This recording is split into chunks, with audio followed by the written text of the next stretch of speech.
antar benua. Oke teman-teman, kali ini saya akan kembali lagi membahas mengenai kabar terbaru dari timnas Indonesia, dan di sini pun saya akan membahas ya mengenai kekuatan para tim yang akan menjadi lawan kita ya di Piala Asia.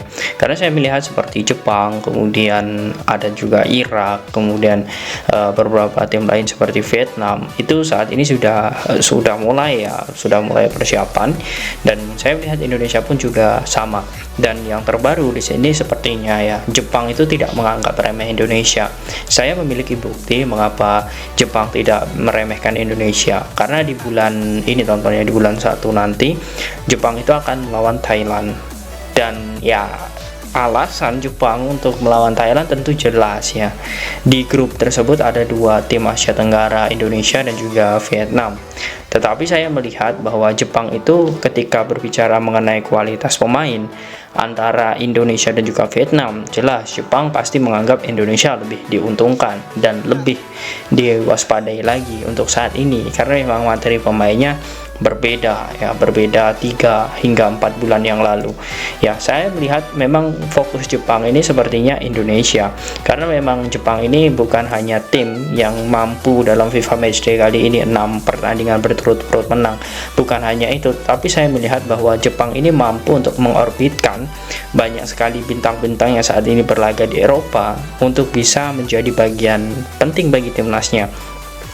Dan jelas sekali teman-teman, saya melihat ketika Jepang memang saat ini fokus untuk membenahi bagaimana kekuatannya, kemudian mengorbitkan pemain-pemain bintang.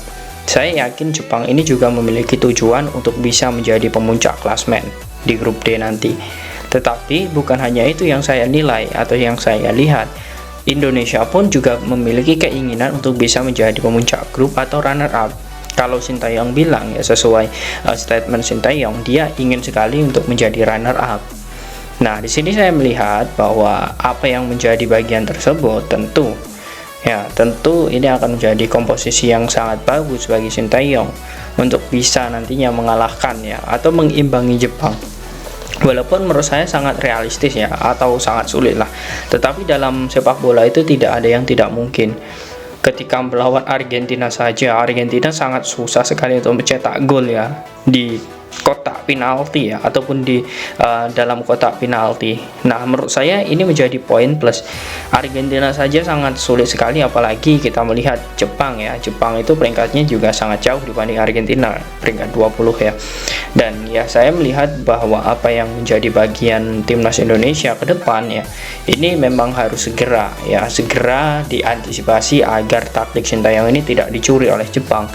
Karena kalau kita berbicara bulan 1 melawan Thailand Indonesia seharusnya ini bisa memanfaatkan persiapan yang lebih matang. Kalau kita berbicara mengenai Sintayong yang berasal dari Korea, kalau untuk FIFA Matchday kalau ada waktu ataupun juga ada international friendly match ataupun laga persahabatan yang bukan agenda FIFA, walaupun itu susah memanggil pemain, kalau bisa melawan negara Asia Timur, agar Indonesia juga bisa mencicipi setidaknya sedikit taktik dari negara-negara Asia Timur. Dan kalau saya bilang ini perlu atau tidak, jelas jawabannya perlu sekali. Indonesia bisa menjajal Korea Selatan jika ingin mengetahui kekuatan dari Jepang, ataupun juga bisa Cina Setidaknya Indonesia bisa memiliki beberapa pertandingan itu agar nantinya saat melawan Jepang kita juga memiliki gambaran. Tetapi apapun itu, yang jelas saat ini semoga saja kekuatan timnas Indonesia ini semakin lama ini juga semakin bagus semakin komplit, kemudian semakin banyak pemain-pemain yang gabung. Karena kalau kita berbicara level Asia ini kita bisa berbicara nanti di level dunia Yang penting kita tuntaskan dulu Asia ini. Kalau saya melihat bahwa seperti sosok Jay Ida saat ini juga terkena penyakit atau didiagnosa penyakit paru-paru dan harus beristirahat 2 bulan, tentu ini harapannya segera sembuh. Kalau ini kemungkinan besar kalau tidak sembuh tentu dirinya tidak akan bisa bermain untuk Piala Asia. Apalagi saya melihat bahwa saat ini dirinya memang sedang diproses untuk perpindahan naturalisasi atau paspor ya, dan ini pun bisa menjadi hal yang bagus, dia nanti akan serempak dengan Nathan Choaon. Nah, apapun itu yang jelas, Jepang saat ini sudah mewaspadai Indonesia dibanding Vietnam. Faktornya materi pemain, kemudian pelatih, kemudian track record, ini semuanya ini bisa diantisipasi nantinya, semoga saja oleh Sintayong. Dan kalau berbicara mengenai Sintayong melawan negara-negara Asia Timur, track recordnya juga bagus. Korea saat ditukangi oleh Sintayong pernah juga mengalahkan Jepang dengan skor 2-1, kemudian menahan imbang Jepang dengan skor 1-1. Dan juga Sintayong ini juga memiliki track record yang sangat bagus di Asia Timur.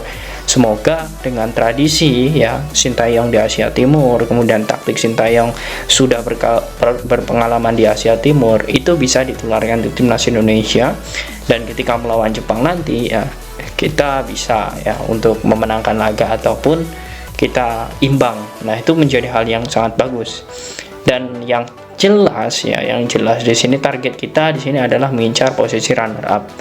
Ya, yang jelas itu adalah harus harga mati runner up itu.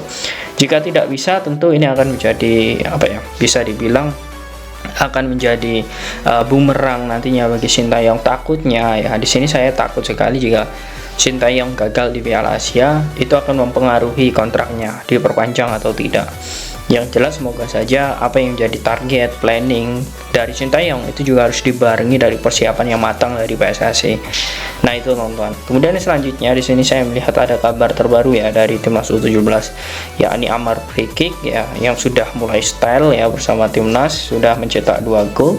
Kemudian Choi Yun Demanik yang saat ini TC pun juga sudah mulai latihan bersama timnas, dirinya pun juga sudah bergabung ya bersama Coach Bima juga di TC itu. Dan kabar gembiranya lagi bahwa sosok Jordi Amat yang kemarin tidak bisa ikut di kualifikasi Piala Dunia, akhirnya pada malam ini tadi malam itu sudah sembuh dan berhasil ya mencetak assist ya. Dan di sini pun saya melihat bahwa Johor Darul Taksim itu menang ya di semifinal leg pertama ya saat melawan Penang. Nah, menurut saya ini menjadi hal yang sangat bagus.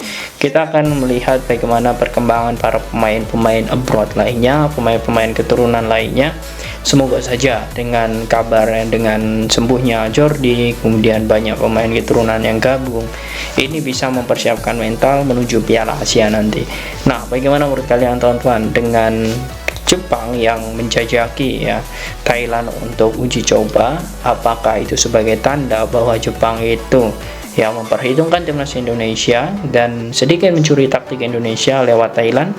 Silahkan kalian tulis di kolom komentar.